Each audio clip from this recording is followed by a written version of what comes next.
Mr. Speaker. Great pleasure to follow the Honourable Member for Castleton Wallington, who touched on David Cameron introducing the referendum. He forgot to mention, Mr. Speaker, that actually it was a Liberal idea to have an in-out referendum when we opposed the Lisbon Treaty. And of course, Mr. Speaker, what we face is a constitutional conundrum.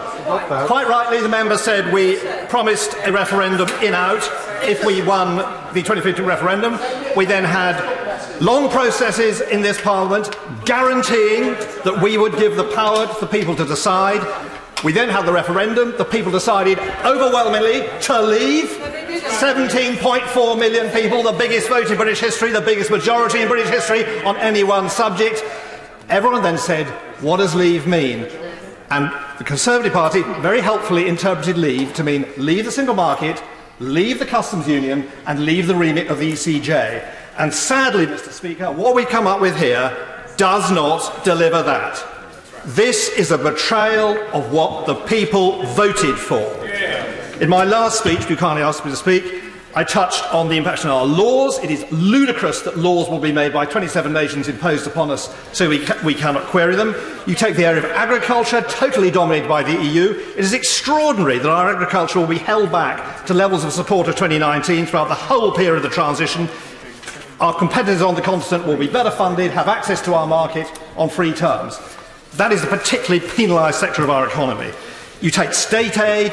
We've had DLM and Guthrie this week showing the horrors of the impact on defence, and there is no exit. We know that. The Attorney General said there is no clear exit, and all this is happily going to cost us £39 billion with nothing promised. £39 billion to have the right to keep talking and talking and talking. There is absolutely no incentive on the EU to end the talks. They've got us trapped. They'll be imposing law upon us. They have access to our market.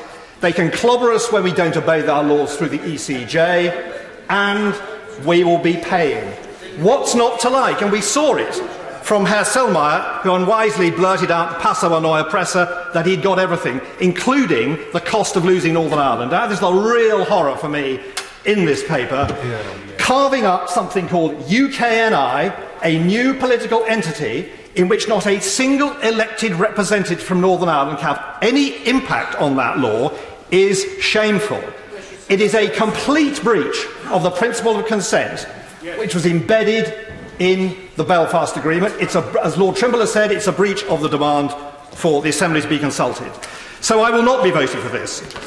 Thankfully, a very large number of other members will also not be voting for it. What should we do? I went to see Monsieur Barnier with Lord Trimble to discuss the problem of the Irish border, which can be solved by current techniques and current processes. And we have an incredibly instructive and constructive discussion.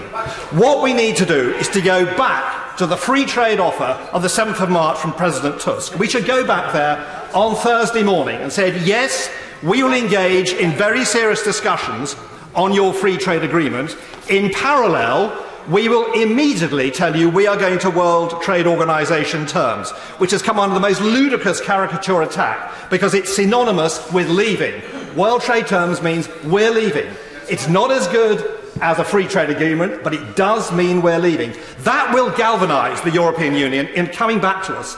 We've had, hark about today, only today, the German Foreign Minister saying he would come back to the talks. So we will do the country a service tonight if we overwhelmingly vote down this agreement, which is completely unacceptable, pushing the EU to go back to their generous offer of a free trade agreement. We won't get it through in time. We trigger Article 24 of GATT, which means zero tariffs, zero quotas continued during the course of the discussions, possibly up to 5 years.